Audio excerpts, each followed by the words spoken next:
Welcome back. If you're new here, don't forget subscribe my channel. I never planned for this at my age. I regret how it happened. Yet I know it wasn't mine to control him. The truth is, Alive and I liked it. I arrived at my sister's house later than I meant to, the sky already darkening into that soft indigo that made everything feel unfinished. I sat in my car for a moment before getting out, hands resting on the steering wheel, listening to the tick of the engine cooling.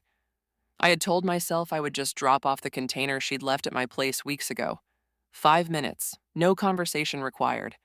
I hadn't planned my hair, hadn't checked my reflection more than once. That alone should have told me I was lying to myself.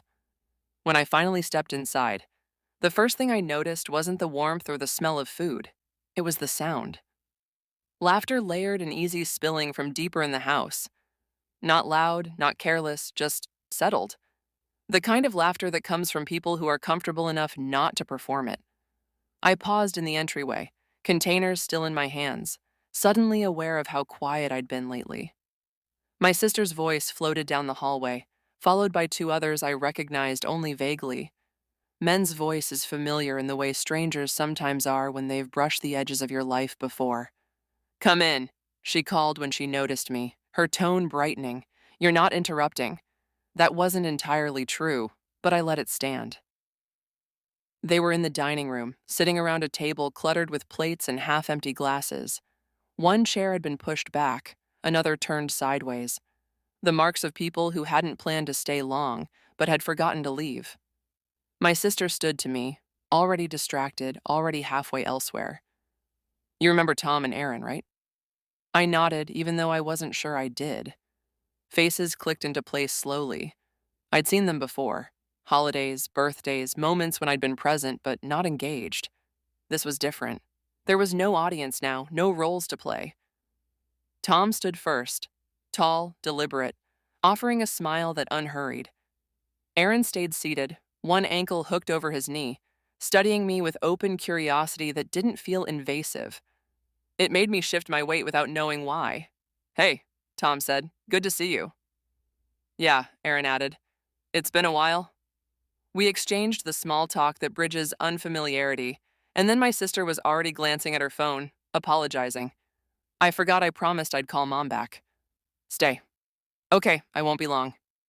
She disappeared down the hall, leaving the three of us suspended in a moment that oddly intentional. I sat when Tom out a chair for me, the gestures subtle enough that I wasn't sure I hadn't imagined it. The conversation resumed slowly, finding its footing. They talked about work, about a project that had gone sideways, about a trip neither of them was sure they'd take. I listened more than I spoke, letting the cadence of their voices wash over me. It had been a long time since I'd been in a room where no one needed anything from me. At some point, I realized I was laughing. Not politely, not out of habit. It surprised me enough that I stopped short, then laughed again, softer this time. Aaron noticed his smile a beat longer than necessary, as if he were cataloging the sound. When my sister finally reappeared, she looked apologetic. "I actually have to step out," she said. "Something came up. You guys okay here?" It wasn't a question aimed at me, but Tom looked at me anyway, waiting. "I'm fine," I said, meaning more than I expected. The door closed behind her and the house seemed to exhale. The silence that followed wasn't awkward. It like an invitation. We moved to the living room, sitting farther apart than necessary at first. I perched on the edge of the couch, legs crossed, hands folded. Old habits. Tom sat on the floor, leaning back against the coffee table. Aaron took the armchair, one elbow propped, chin resting in his hand. The conversation shifted without anyone steering it. We talked about places that felt like turning points, about decisions that hadn't seemed important until later. I heard myself saying things I hadn't planned to say, thoughts that had been waiting for an audience I hadn't known I needed. "Do you ever feel like you're living slightly off center?" I asked at one point, staring at a spot on the rug like, "Your life is fine, but it isn't aligned." Tom didn't answer right away. Aaron nodded slowly, as if I'd articulated something he'd been holding to. "Yeah," Aaron said, "like you missed a cue. And the scene moved on without you." The way he said it made my throat tighten unexpectedly. Time stretched in that room. Outside, the sky darkened completely. At some point, Tom reached for the remote and turned on a lamp instead of the overhead light. The softer glow changed everything. Shadows deepened, edges blurred. I shifted on the couch, and Tom shifted to close enough that our knees brushed. The contact was brief, accidental. Neither of us moved right away. When he finally leaned back, he did it slowly, as if giving me time to decide whether to away. I didn't. Aaron noticed his gaze flicked from Tom's hand to my face, then away again. There was no tension in it, just awareness. When I left that night, it was later than I'd intended. Too late to pretend it had been incidental. At the door, Tom hesitated. "I'm glad you came," he said. "So am I replied, surprised by how easily it came out. Over the next few weeks, they slipped into my life with a gentleness that disarmed me. A message asking if I wanted to join them for coffee after work. An invitation to walk through the park because the weather felt wasted indoors. Sometimes my sister was there, sometimes she wasn't. I noticed the difference immediately.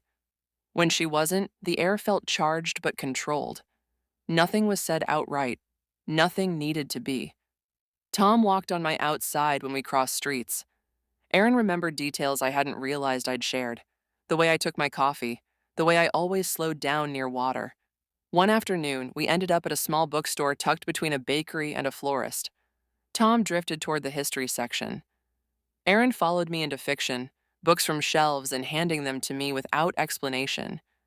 "You'll like this," he said more than once. He was right every time. We read on the floor for a while, backs against opposite shelves, sharing passages aloud. I hadn't done that with anyone in years. It felt intimate in a way that had nothing to do with touch. Another time, we sat on a bench by the river, the sun low and warm. Tom sat beside me close enough that our shoulders nearly touched. Aaron stood a few steps away, watching the water, hands in his pockets. "Do you ever feel like something's about to change?" I asked, not looking at either of them. Tom turned to me. "All the time?" Aaron looked back then. "The question is whether you're ready when it does." The silence that followed was thick, heavy with meaning. I felt my heartbeat in my steady but insistent. No one rushed to fill the space. For the first time in a long while, I wasn't asking where this was going. I was already moving.